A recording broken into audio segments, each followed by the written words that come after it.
बच्चों, 2-3 दिन से वीडियो नहीं डाला जा रहा था। ईद की 2 दिन छुट्टी थी और फिर एक संडे था। आज से वीडियो अब रेगुलर डाला जाएगा।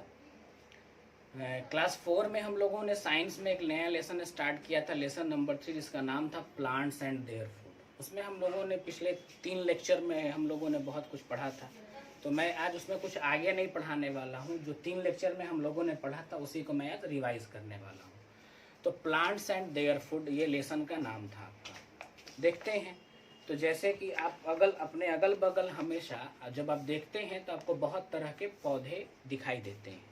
अलग अलग पौधों में अलग अलग तरह के पत्ते आपको दिखाई देते होंगे, और सभी पत्तों में खास बात आप देखते होंगे कि पत्तों का रंग हरा होता है। तो पत्तों का रंग हरा होता है क्योंकि उसमें एक खास पिगमेंट मौजूद होता है। उस पिगमेंट का नाम है क्लोरोफिल।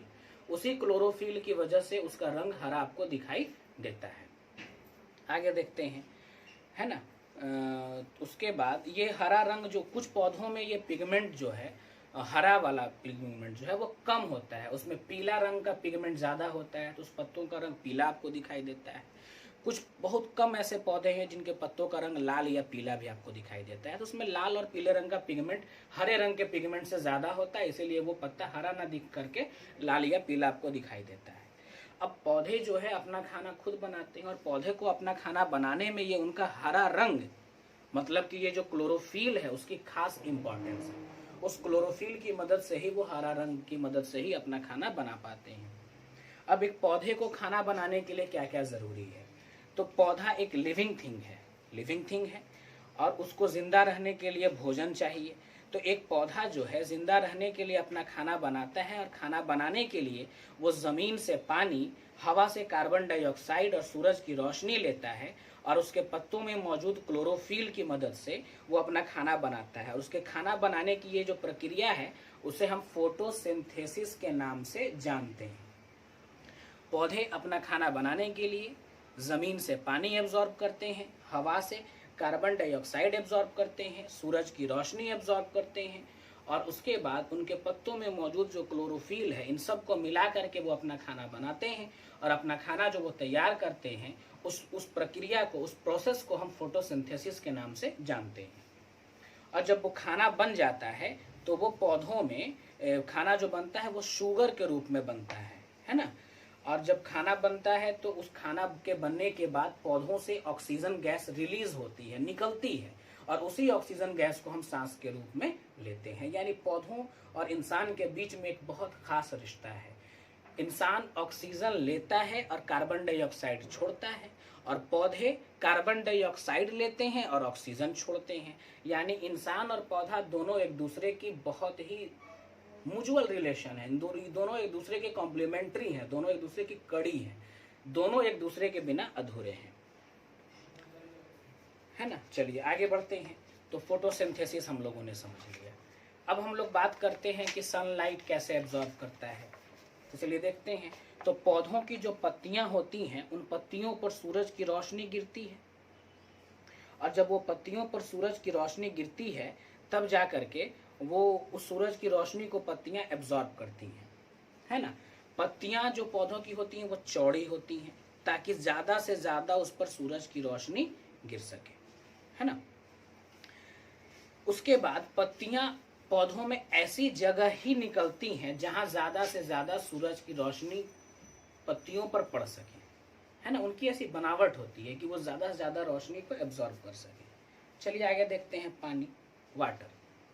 तो आप जानते हैं कि पौधों में जड़ होते हैं, और जड़ में बहुत पतली पतली नलिकाएं होती हैं, नली होती है, और वो नली जो है वो जड़ से शुरू होता है और पौधे के हर हिस्से में वो नली जाता है। जैसे इंसान के शरीर के अंदर नस है और नसों के अंदर खून दौड़ता रहता है, तो हमारे शरीर के हर अंग में नस है, मतलब हर जगह खून जाता है, ब्लड पहुंचता है, हर जगह ब्लड जाता है।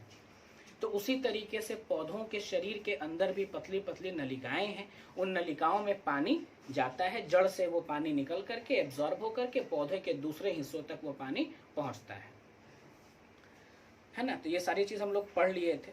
आगे देखते हैं लीफ वेन्स के बारे में। तो लीफ वेन्स आप देखिएगा, जब किसी पौधे की पत्ती को आप ध्यान से देखते हैं तो आप देखते हैं कि उस पौधे की पत्ती में आप उल्टा करके देखिएगा तो लाइन लाइन आपको दिखाई देता है ना। आपको दिखाई देता है कि एक पौधे की जो पत्ती है वो इस तरह की होती है।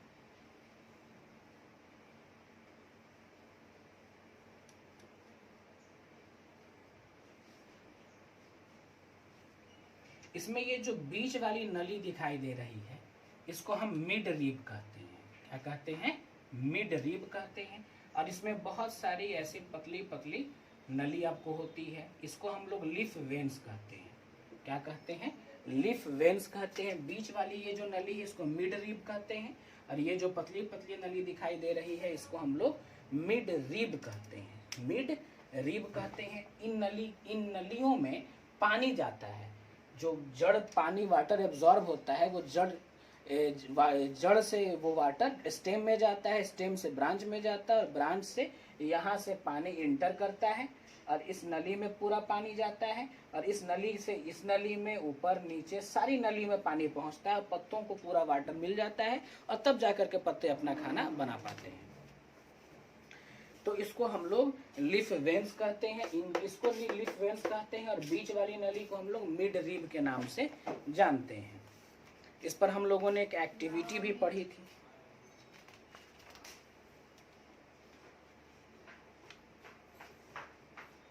चलिए, इस पर हम लोगों ने एक एक्टिविटी भी पढ़ी थी कि पौधे की जो जड़ें हैं वो आपको वाटर एब्जॉर्ब करती हैं। मैंने एक्टिविटी पढ़ाया था कि एक पौधा का फूल लेते हैं जिसका जो तना है वो खोखला होता है, उसको हम एक बर्तन में रखते हैं और उस बर्तन में एक हम रंगीन पानी रखते हैं। तो वो जब कुछ देर के बाद देखते हैं कि उसमें जो फूल लगा हुआ है वही रंग जो पानी में घोले थे वही रंग उस फूल में पहुंच जाता है, यानी कि जो स्टेम का जो है वो वाटर एब्जॉर्ब किया और जो कलर उसमें मौजूद था वो भी एब्जॉर्ब हो गया और वो कलर फ्लावर तक पहुंच गया। उसके बाद हम लोगों ने पढ़ा था कार्बन डाइऑक्साइड के बारे में। जैसे कि आप जब किसी पेड़ के पौधा को देखते होंगे तो अगर सूखा हुआ पौधा को आप देखे हैं, बिल्कुल सूखा पौधा को, तो आप देखते होंगे कि वो एकदम जालीदार आपको दिखाई देता है। जो पौधा एकदम झड़ जाता है, उसके जो लीव्स पार्ट हैं वो जब झड़ जाएंगे तो आपको एक जालीदार उसमें एक स्ट्रक्चर दिखाई देता है। उस बनावट को हम स्टोमाटा कहते हैं। उसमें जो होल्स दिखाई देते हैं वो स्टोमाटा है ना। और वो स्टोमाटा जो है वो एक तरह से पौधों की नाक है। नाक का मतलब है कि वो कार्बन डाइऑक्साइड वहीं से एब्जॉर्ब करता है। वो जो पत्तों में होल्स हैं, जो स्टोमाटा जिसे हम बोल रहे हैं, वहीं से वो पौधा हवा से कार्बन डाइऑक्साइड को एब्जॉर्ब करता है। और जब पौधा का पत्ता जो कार्बन डाइऑक्साइड को एब्जॉर्ब करता है और तब जाकर के वो खाना बनाता है। एक पौधा जो है वो अपना खाना बनाने के जब खाना बनाता है तो वो पौधा अपना खाना पूरा इस्तेमाल नहीं कर पाता है, वो खाना वो एक्स्ट्रा बनाता है।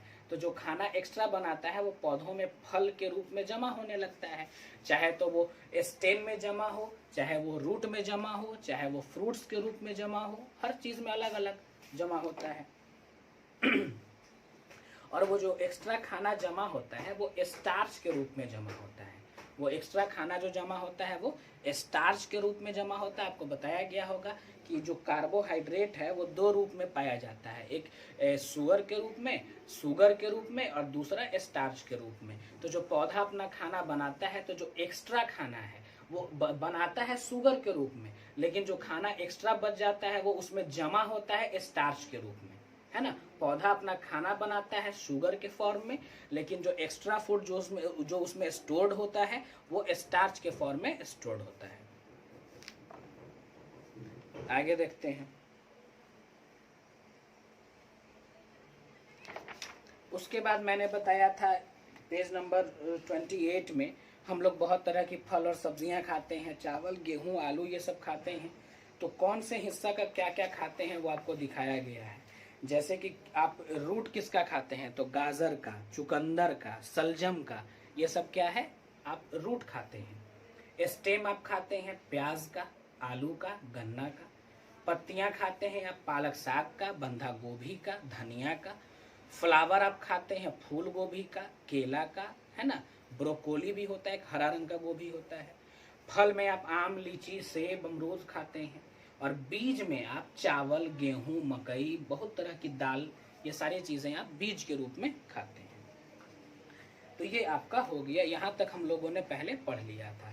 अब हम लोगों को कल से पढ़ना है कुछ वैसे पौधों के बारे में जो अपना खाना खुद नहीं बना पाते हैं, है ना। तो आज यहीं तक। जो पिछले क्लासेस में पढ़ाई हुई थी उसी का आज हम रिवीजन करवाएं। That's all.